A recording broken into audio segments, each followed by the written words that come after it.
Assalamualaikum warahmatullahi wabarakatuh. Salam sejahtera bagi kita semua.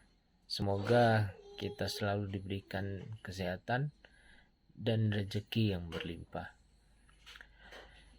Terima kasih kepada Weldon Skill dan tim yang telah memberikan kesempatan kepada saya untuk mengikuti sertifikasi public speaking yang dilaksanakan pada tanggal 5 sampai dengan 7 Desember 2022.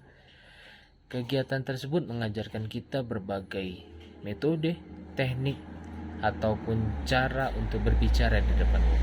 Nah, jadi bagi kalian yang ingin atau yang malu berbicara di depan umum, nah, Weldon Skill ini sangat cocok untuk kita dalam hal mempelajari teknik-teknik untuk berbicara di depan umum. Jadi, jangan ragukan lagi Weldon Skill untuk mengembangkan kemampuan berbicara kamu di depan umum.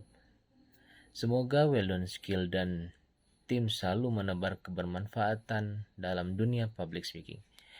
Terima kasih, saya Heza Alwani. Assalamualaikum warahmatullahi wabarakatuh.